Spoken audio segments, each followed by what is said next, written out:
Europe pulls a lot of the cards here. Mike Carrot live at the White House for us. Thank you. Okay. And joining me now on set is Andrij Dobriansky. He's an executive member at the Ukrainian Congress Committee of America. Thank you for being with us today. Thank you. So, is it now official? Has Ukraine lost Crimea? No, Ukraine is united. Ukrainians as a people are united that Crimea is still a part of Ukraine. But the facts suggest something else. Well, if you're referring to this election, I think that's about as accurate as a back of the school bus of who's the most popular kid in school. I've been an election monitor. The Ukrainian Congress Committee has been monitoring elections since 1994 in Ukraine. We know the amount of time that it takes to set up an election. In fact, we're in the process of dealing with the Central Election Commission in Ukraine for monitoring the elections on May 25th. That in and of itself is a shortened time period to get elections going. These elections were called for 10 days ago. The date was changed 3 times.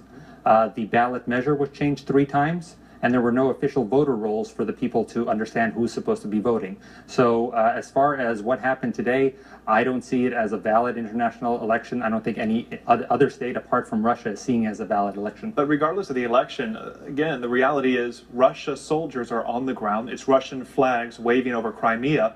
What can Ukraine do at this point to try to reclaim that area? As we heard, the Ukrainian foreign minister has not spoken with the Russian counterpart. He has been attempting to reach Mr. Lavrov. That has not happened. So neither government has been able to speak to each other so far, per the Russians' refusal to speak with the Ukrainian government. Because the Russians have all the power, it seems, at this point. Yes. So now it comes to what are you going to do with Crimea? Crimea receives all of its electricity, all of its water, all of its 70% of its food. There's a lot of issues of trying to connect Russia with Crimea, as well as logistical issues. You mentioned the military before. What about the 3 large prisons that are in Crimea? Whose prisoners are those? Ukraine's, Russia's, Crimea's?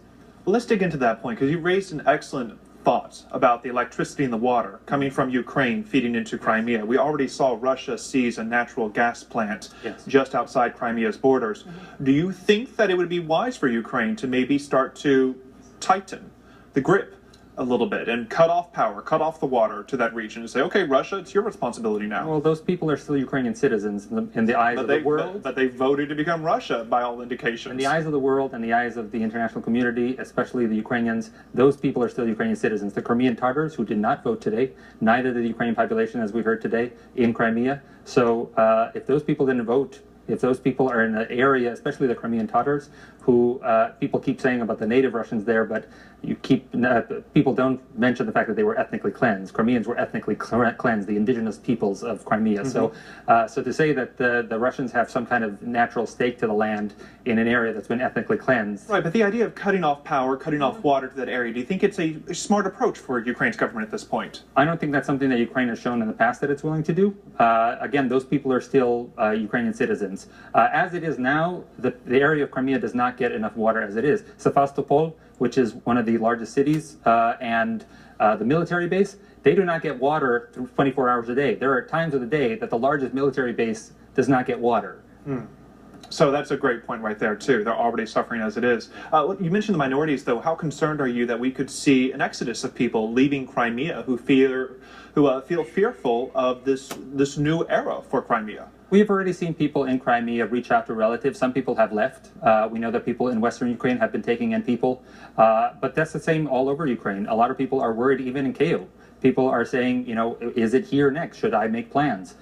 So this is we've seen from President Putin time and again, he has done actions against the international community, breaking treaties, and no response from the international community has stopped them. Yeah, it's hard to predict what he'll do next. Okay, Andrij Dobriansky with the Ukrainian Congress Committee of America, thank you for your time today. Thank you so much.